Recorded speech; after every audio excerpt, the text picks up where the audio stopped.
Salut tout le monde, c'est Mathieu, j'espère que vous allez bien. On se retrouve aujourd'hui pour le début d'un nouveau concept sur cette chaîne, un podcast qui s'appelle Parlons de foot, où on va parler bien évidemment de football comme dans les vidéos, mais là ce qui change et ce qui va changer par rapport aux vidéos, c'est que ça va être plus long et qu'on va parler d'un thème en général et qu'on va vraiment s'élargir sur ce thème là. On va vraiment être précis sur ce thème. Donc ce premier thème pour ce premier épisode de Parlons de foot, c'est le débrief de ce début de saison de Ligue 1. Donc certes, il n'y a eu que 3 journées de fête, mais on peut déjà tirer quelques enseignements sur les différents clubs, donc sur les 20 clubs de cette Ligue 1. Donc on va parler de ce début de saison de Ligue 1 dans ce premier podcast de Parlons de foot. Donc bien évidemment, les vidéos restent normal, hein, ça ne change pas, il y aura des vidéos comme on fait, comme on faisait avant, ça ne change pas.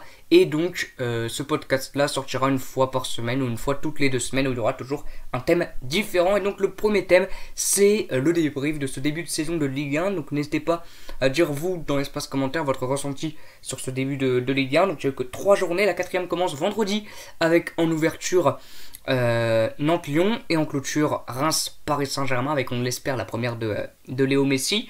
Donc déjà on va revenir un petit peu sur les équipes qui ont fait un bon début de saison et les équipes qui ont un petit peu de mal à commencer leur saison. Donc en parlant des 5 premiers, les 5 derniers. Donc les 5 premiers avec le Paris Saint-Germain, le SCO, Nice, Clermont et Lens. Les 5 derniers avec Bordeaux, Lyon, Lille, Troyes, Monaco et le Racing Club de Strasbourg. Donc pour le moment, au bout de 3 journées, on n'a qu'un club, le Paris Saint-Germain, qui a fait 3 matchs, 3 victoires, face à Troyes, face à Brest et face au Racing Club de Strasbourg. Donc 3 matchs, 3 victoires pour les hommes de Mauricio Pochettino. Et les autres clubs qui marchent bien, c'est Angers avec 7 points, Nice avec 7 points et Clermont également avec 7 unités. Donc il y a déjà, comme je l'ai dit, quelques enseignements à retenir de ces 3 premières journées. Celle donc du Clermont Foot. C'est vraiment assez fou parce que je pense que vous le savez, mais c'est la première dans l'histoire du club en Ligue 1 pour Clermont, pour les hommes de Pascal Gastien. Et vraiment, ils s'en sortent très très bien pour le moment dans les résultats et surtout dans le jeu. Ils produisent vraiment un jeu très agréable à suivre. On l'a vu lors du match face à Bordeaux, face à 3 et également face à Lyon lors de leur dernier match avec un très bon match nul 3 partout alors qu'ils perdaient 3-1 sur la pelouse lyonnaise. Donc vraiment Clermont, c'est très intéressant. On voit qu'il y a vraiment une très belle équipe. Ils ont réussi à garder vraiment les joueurs qui leur ont permis de faire une très bonne saison l'année dernière en Ligue 2. Je pense bien sûr à les 3 de devant, par exemple Livigna, Jordan Dossou et surtout Mohamed Bayo qui est déjà à 3 buts en ce début de saison. C'est vraiment un trio très très bon parce que c'est assez complémentaire. Sur les côtés, Jordan Dossou et Ali Vigna qui a prolongé, c'est costaud, rapide, technique. Dossou vraiment, il a un talent au niveau des dribbles vraiment très très bon. On l'a vu par exemple sur son but face à Bordeaux où il va éliminer Benoît Costil avant de marquer. C'est vraiment très très bon ce début de saison clermontois. Surprenant quand même parce que faut le dire, c'est une équipe qui n'a pas l'expérience de Ligue 1. La plupart des joueurs n'ont pas beaucoup joué en Ligue 1. Donc c'est vrai que c'est assez surprenant. Ils ont un très bon coach, Pascal Gastien, vraiment. Et son fils en plus qui joue dans l'équipe, hein, Johan Gastien qui est au milieu de terrain. Mais il y a vraiment une très très belle équipe. Ils ont réussi à voilà, garder l'ossature de l'année dernière avec Arthur Desmas, avec Jonathan Iglesias, avec donc les 3 de devant. Jason Barthomier aussi qui était du côté de Troyes. Donc c'est vraiment très très bon. Ils n'ont pas trop recruté. Ils ont réussi à garder les joueurs qu'il fallait. Et pour le moment, ça marche plutôt bien. Voilà. Maintenant, faut pas trop s'enflammer. Mais ils ont produisent surtout un jeu très très bon. Leur match amicaux aussi a été bon. Voilà, je pense que ça peut être une saison réussie pour eux. En tout cas, ce début de saison, il est très très bon. Je pense pas qu'ils vont finir dans le top 5 comme ils sont là. Hein. Bien évidemment que ce classement, bien sûr, va changer à chaque journée. C'est que le début. Il y a quelques enseignements, comme je le répète, à tenir sur ces 3 premières journées. Et ce Clermont-là est vraiment bon.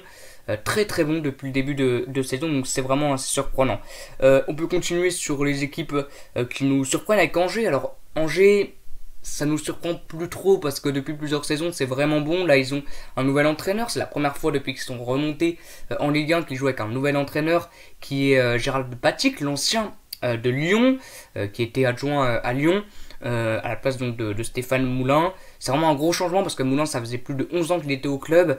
Donc c'est un gros changement et c'est un très bon début de saison vraiment pour les Angevins avec une belle victoire 3-0 face à l'OL. Là ils ont fait un match nul face à Bordeaux. Mais Angers, voilà, c'est une équipe aussi, ça fait très longtemps maintenant qu'ils sont en Ligue 1 et ils arrivent vraiment à faire mieux que résister et faire mieux que l'objectif maintien. Vraiment c'est très très bon et peut-être qu'un jour, une saison peut-être, même cette saison, ils pourront tenter d'être un concurrent, un candidat pour aller chercher l'Europe parce que maintenant vous savez qu'à la Conference League. Donc c'est possible, ils ont vraiment une très très bonne équipe avec Sofiane Bouffal par exemple aussi. J'espère qu'il va faire une saison complète parce que l'année dernière il était blessé, il n'a pas beaucoup joué. Ils ont Paul Bernardoni aussi qui est un très très bon gardien. Vraiment ils ont une très belle équipe, très très bonne équipe Angers. Donc je pense que ça peut que marcher. Et voilà, ils n'ont pas encore perdu. Donc c'est vraiment très très bon. Nice aussi n'a pas encore perdu. Donc il y a bien sûr le match contre l'OM, on ne sait pas trop ce qui va se passer. Mais c'est un très bon début de saison. Après, on s'en doutait un petit peu. Ils ont quand même pris, pour moi, l'un des meilleurs entraîneurs français, Christophe Galtier, qui a beaucoup d'expérience en Ligue 1, bien sûr. Qui est en confiance en plus, parce qu'il vient de terminer champion avec Lille. Ils ont très bien recruté, avec Calvin Stings, Justin Kluivert, Mario Lemina, Rosario. C'est vraiment très très bon. Ils ont réussi à garder Dante, Casper Dolberg, Alexis Claude Maurice. Donc c'est vraiment bon. Ils font un bon début de saison. Ça par contre c'est pas surprenant parce que vu l'effectif qu'ils ont, c'est plutôt bon, très bon comme début de saison avec une belle victoire 4-0 face à Lille.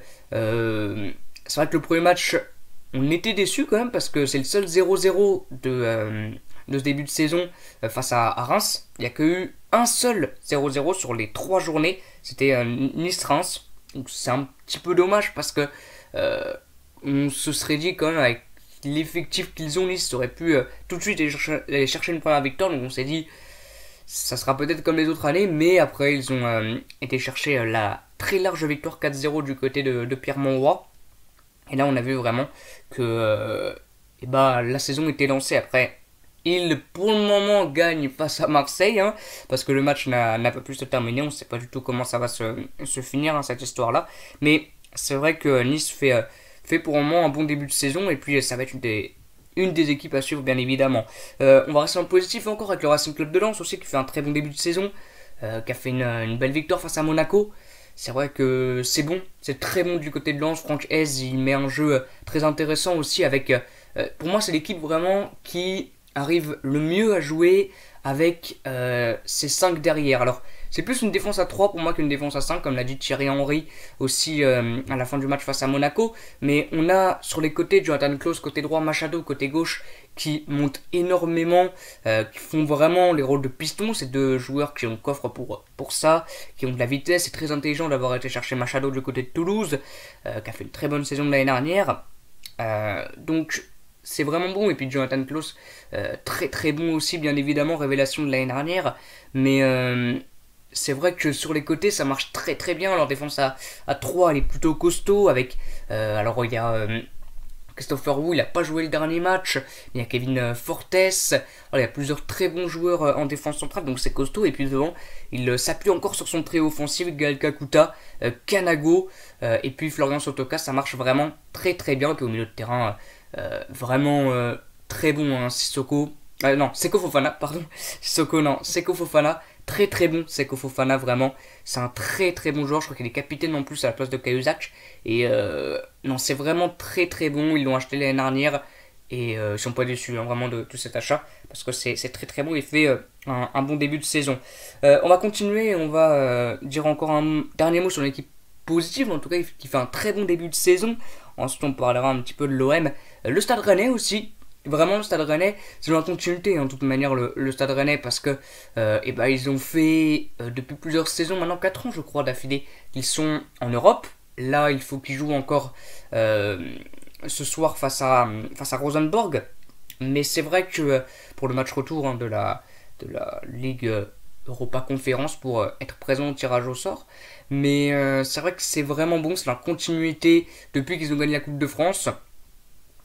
Dans leur recrutement aussi, on le voit, dans leur mercato, on voit que ça a vraiment progressé avec l'année dernière l'arrivée de Doku qui a été le joueur le plus cher, de Guirassy aussi l'année dernière ou il y a 2 ans, qui est venu du côté d'Amiens, qui est bon, vraiment très très bon, Guirassy. Terrier, ça fait 2 ans, aussi très très bon, il l'utilise en 9, Bruno Genesio, il a marqué face à Rosenborg. Non, face à Rosenborg, je sais plus s'il a marqué, en tout cas face à Nantes il a marqué, ça c'est sûr et certain. Et puis Souleymana aussi, Kamaldeen Souleymana qui vient d'un club norvégien, qui a 19 ans, c'est aussi très intelligent, c'est vraiment les mêmes, hein, c'est les jumeaux sur les côtés, Doku, Souleymana. Malheureusement il provoque pas encore assez, mais c'est la jeunesse, mais c'est vraiment 2 très très bons joueurs. Et un trio Souleymana, Doku, Guirassy ou Terrier, ce serait plus Terrier. Guirassy c'est plutôt un super sub, pour moi en tout cas il l'utilise comme ça, Bruno Genesio. C'est vraiment très très bon. Contre Nantes, il l'a fait jouer avec Terrier, Souleymana était sur le banc, il est rentré à la place de Doku qui s'est blessé, mais vraiment Rennes c'est très très bon. Donc maintenant on va faire un petit point sur l'OM, un tout petit point sur l'Olympique de Marseille. Alors, premier match parfait face à Montpellier, ils perdaient 2-0, ils ont réussi à revenir. Après, ils ont fait un match nul un petit peu décevant parce que c'était au Vélodrome, c'était face à Bordeaux qui était pas en confiance vu qu'ils avaient perdu leur premier match face à un promu Clermontois. Ils gagnaient en plus 2-0, donc c'est un peu dommage. Et puis ils ont fait le match face à Nice, on va pas revenir là-dessus bien évidemment. Mais c'est vrai que ça reste quand même un bon début de saison. Dans le jeu en fait, c'est très agréable de voir jouer l'OM. Vraiment parce que ça marche très très bien sur les côtés. Alors je pense que ça va changer de dispositif du côté de Jorge Sampaoli, parce que déjà normalement Dimitri Payet et Alvaro, alors on ne sait pas, il n'y a pas de sanction, mais ils devraient normalement être sanctionnés, donc plusieurs matchs de suspension. On l'espère pas pour les Marseillais, mais malheureusement ça peut être le cas. Après il n'y a rien qui est tombé encore. Mais si c'est le cas, il va devoir revoir quelque chose parce qu'il a que Bamba Dieng en vrai buteur à la place de Payet qui utilise comme faux numéro 9. Il n'y a plus Benedetto, il n'y a plus Germain. Donc ils sont pas côté de vrai numéro 9. Lui il veut encore 4-5 joueurs. Jorge Sampaoli, donc je pense qu'il parle d'un numéro 9 dans ces 4-5 joueurs là. Mais c'est vrai que Bamba Dieng c'est le seul numéro 9 qui a fait plutôt un très bon début de saison dans le sens des matchs amicaux. Très bonne pré-saison vraiment de la part de Bamba Dieng pour les quelques matchs que j'ai suivis de l'OM. Mais c'est vrai que ça va être à revoir, je pense, son dispositif. Et surtout que Paul Lirola arrive. Donc Paul Lirola arrive, il va arriver bien sûr comme titulaire. Et donc lui il joue avec des pistons, il joue avec Conrad de la Fuente côté gauche, même si face à Nice c'est Luis Enrique qui a débuté. Mais normalement c'est Conrad de la Fuente côté gauche et Chenzi Kounder côté droit en piston. Donc là il faudra voir, peut-être passer en 4-3-3, en 4-4-2, à voir. Mais je pense que s'il met une défense à 5, tu peux pas faire jouer, en tout cas ne pas faire jouer pour moi Chenzi Kounder. Il fait vraiment un très bon début de saison, tu peux pas le faire jouer. Paul Lirola il vient d'arriver, il vient en tant que titulaire, tu peux pas le faire jouer non plus. Donc je pense qu'il faut revoir ça. Je pense qu'il va revoir ça, peut-être en 4-3-3 ou gardant sa défense à 3 et puis mettre des pistons et encore 2 autres joueurs devant. Mais voilà, ça peut être à voir. Mais bien évidemment, il faudra qu'il revoie un petit peu son dispositif. Il a dit de toute façon qu'il allait s'adapter aux joueurs qui arrivent. Donc Paul Lirola, en plus il le connaît bien sûr, il était déjà à l'OM l'année dernière. Donc faudra voir bien évidemment comment il l'utilise. Mais pour moi, Under il doit pas être sur le banc, il doit jouer. Paul Lirola aussi, Conrad de la Fuente aussi. Donc faut voir dans quel dispositif il va les faire jouer. Après peut-être Chenzi Kounder en 9, c'est quelque chose qui peut se tenter. Donc voilà, il y a plusieurs choses à mettre en place. Et puis si Payet peut jouer, Payet en 10, Under en 9, ou le contraire, Under en 10. Enfin il y a plusieurs choses à tester, mais je pense qu'il va devoir un petit peu revoir ça avec l'arrivée de Paul Lirola. Avant de passer dans le négatif, on va parler d'une équipe aussi qui me fait très bonne impression. Vraiment, et déjà en fin de saison dernière ils ont été très bons, et là ils font vraiment un bon début de saison. Alors ils ont tout goûté pour le moment, c'est l'Orienté, ils ont fait 3 matchs, un nul, une défaite, une victoire, mais je trouve vraiment qu'il y a quelque chose d'intéressant du côté de Lorient. Vraiment, j'adore leur duo devant Terem Moffi et Armand Lorienté. Vraiment, c'est très complémentaire aussi, et c'est vraiment très très bon. Ils ont fait un bon match face à Monaco, les Lorientais, avec voilà, un penalty, un but sur penalty, mais ils ont quand même plutôt fait un bon match. Malheureusement, ils ont perdu face à Montpellier, ils ont été réduits à 9 assez vite dans la rencontre. Ils menaient 1-0 et après, voilà, Andy Delors, Savanier, ils se sont réveillés et puis ils ont puni un petit peu les Lorientais, mais c'est vrai que c'est un bon début de saison de la part de Lorient. Ils ont vraiment une bonne équipe. Ils ont vraiment une bonne équipe avec des Enzo Lefebvre, donc des Terem Moffi, des Ramon Lorienté, Laurent Abergel. Ils ont vraiment une bonne assise défensive aussi derrière avec Morel, Laporte, Mendes. Donc c'est plutôt intéressant vraiment du côté de cette équipe lorientaise depuis le début de saison. Donc maintenant on va passer un petit peu dans le négatif. On va malheureusement passer un petit peu dans le négatif, ou une équipe vraiment qui déçoit un petit peu, alors que sur le premier match, c'est eux en plus qui ont ouvert la saison avec un match face à Nantes. C'est l'AS Monaco bien sûr, alors certes qui joue en Ligue des Champions, qui a joué la Ligue des Champions, enfin en tout cas qui a joué les barrages, qui donc a laissé beaucoup d'énergie dans cet exercice-là, mais c'est vrai que c'est quelque chose voilà qui est assez décevant malheureusement l'AS Monaco depuis le début de saison. Je pense qu'ils vont vraiment se réveiller, il n'y a pas de problème là-dessus. Niko Kovac est un très très bon coach, et puis ils ont surtout une très bonne équipe, l'AS Monaco. Ils ont un effectif vraiment très élargi. Il peut presque faire 2-11 qui sont à peu près égaux vraiment, parce que ils ont offensivement vraiment des très bons joueurs. S'ils pouvaient tous les faire jouer, ils les feraient tous jouer, hein. Kevin Folland, Marian Boadou, Sofiane Diop, Wissam Ben Yedder, Alexander Golovin, Jason Martins. Enfin, c'est vraiment très très bon. Ils ont encore une fois recruté plutôt intelligemment avec le départ de Lecomte. Alors quand ils ont acheté Alexander Nubel, Lecomte était encore au club. Là, il est parti en prêt du côté de l'Atlético de Madrid pour remplacer en doublure Garbage qui est parti à Lille. Mais Nubel, il est plutôt décevant sur le début de saison. C'est un joueur qui ressemble un petit peu à Neuer dans son jeu. Très bon jeu au pied. Il a fait une petite faute de main contre Lens, je crois, sur le premier but. Mais voilà, je pense que il a la petite adaptation de la Ligue 1. Il n'a pas trop joué. Ça fait longtemps qu'il n'a pas joué parce qu'il était à Schalke, je crois. Ouais, je crois qu'il était à Schalke ou à Offenheim, je ne sais plus. Donc il a été acheté par le Bayern en doublure de Neuer. Il a dû faire une dizaine de matchs, en gros, peut-être même moins dans la saison. Mais pas beaucoup joué, donc là il reprend du rythme. Je pense que petit à petit ça va être bon, hein, pour Alexander Nubel, mais c'est vrai que c'est quand même assez décevant du côté de l'AS Monaco depuis le début de saison. Maintenant faut voir bien sûr ce que ça va donner, et puis je pense que sur le long terme ça peut être que intéressant, et puis ça va le faire, je pense, pour Monaco. On va continuer malheureusement dans le négatif de ce début de saison. Donc ces équipes là, je pense qu'ils vont vraiment se réveiller, puis il n'y aura pas trop de soucis. Lyon, Lille, Bordeaux bien évidemment aussi, on peut les mettre dans le négatif parce qu'ils sont 15, 16 et 17e. Ces équipes qui n'ont pas trop recruté aussi, qui n'ont pas fait un énorme mercato. Alors Bordeaux, ils ont recruté un joueur hier, alors je ne sais plus c'est quoi son nom, mais c'est un attaquant, un buteur. Bordeaux, sinon ils ont recruté que...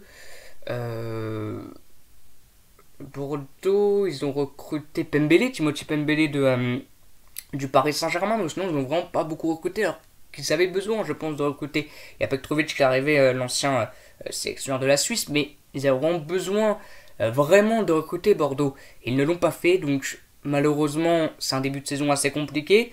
Après ils ont réussi à faire un bon match quand même, belle preuve de caractère pour revenir face à l'OM dans un vélodrome chaud bouillant, donc c'est plutôt intéressant. Mais c'est vrai que ces trois équipes là n'ont pas recruté, donc c'est pour ça que le début de saison est compliqué. Maintenant, quand vous êtes Lille, vous êtes champion de France, vous vous êtes dit voilà, cette équipe là a très bien marché l'année dernière, donc on ne change pas, on continue avec ces 11 là. Il n'y a que Maignan qui est parti du côté de Milan, remplacé donc dans un premier temps par Léo Jardim, mais ensuite par Garbage qui vient d'arriver de l'Atlético de Madrid. Mais c'est vrai que voilà, vous êtes Lille, vous dites on va pas changer quoi, on va pas changer. Certes, il y a Christophe Galtier qui est parti, Jocelyn Gourvenec qui est arrivé, qui a de l'expérience en Ligue 1. Malheureusement pour le moment ça marche pas trop. On se serait dit quand même ça va être pareil que l'année dernière avec le premier match gagné lors du trophée de champion face au Paris Saint-Germain 1-0. Mais c'est vrai que voilà, faut quand même à un moment donné recruter, même si ça a très bien marché l'année dernière, faut quand même très bien recruter. Maintenant je pense que Lille va monter petit à petit, c'est que le début de saison, vraiment. Lyon, Bordeaux, Lille, ça va, Monaco, ça va monter bien évidemment.